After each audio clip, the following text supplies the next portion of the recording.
Muvattupuzha Ilahia engineering college ഹോസ്റ്റലിൽ 19-കാരൻ റാഗിങ്ങിനിരയായ കേസിലെ FIR പുറത്ത്. കണ്ടാലറിയുന്ന 4 പേർക്കെതിരെയാണ് കേസ്. വിവരങ്ങളുമായി AT അശ്വതി ചേരുന്നു. അശ്വതി, നിരന്തരം ഈ റാഗിംഗ് വാർത്തകൾ പുറത്തു വരികയാണ്. ഇപ്പോൾ എന്താണ് സംഭവിച്ചത്?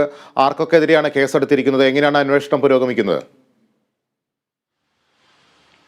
ഫിജി, ഇത് നേരത്തെ തന്നെ നമ്മൾ റിപ്പോർട്ട് ചെയ്തിട്ടുള്ള കേസാണ്. ഇലാഹിയ എഞ്ചിനീയറിംഗ് കോളേജിലെ വിദ്യാർത്ഥി, പക്ഷേ അത് കോളേജ് വിദ്യാർത്ഥി അല്ല, കുടുംബശ്രീ വഴിയുള്ള ഡിപ്ലോമ കോഴ്സിൽ ജോയിൻ ചെയ്തിട്ടുള്ള വിദ്യാർത്ഥിയാണ്. നായരമ്പലം സ്വദേശിയാണ്, 19-കാരനാണ്.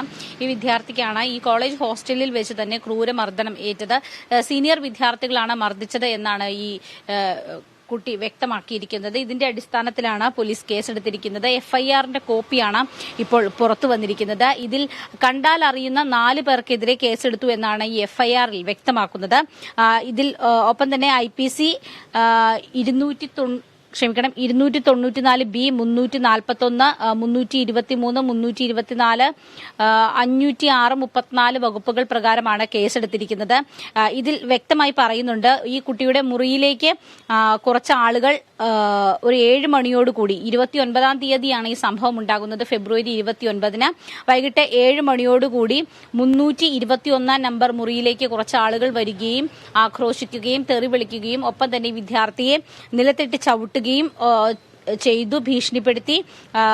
അതുപോലെ തന്നെ തല ഭിത്തിയിൽ ഇടിപ്പിച്ച് ഉപദ്രവിച്ചു എന്നൊക്കെയാണ് ഇതിൽ വ്യക്തമാക്കിയിരിക്കുന്നത്. സമാനമായ രീതിയിൽ ഈ കുട്ടിക്ക് നിരവധി പരിക്കുകൾ ഏറ്റിട്ടുണ്ട്. ഈ വിദ്യാർത്ഥി കളമശ്ശേരി മെഡിക്കൽ കോളേജ് ആശുപത്രിയിൽ 5 ദിവസം ചികിത്സ തേടിയിരുന്നു. മാത്രമല്ല, അതിനു മുൻപ് 29-ാം തീയതി തന്നെ കുട്ടിയുടെ മാതാപിതാക്കൾ സ്ഥലത്തെത്തിയാണ് കുട്ടിയെ ആശുപത്രിയിൽ പ്രവേശിപ്പിച്ചത്.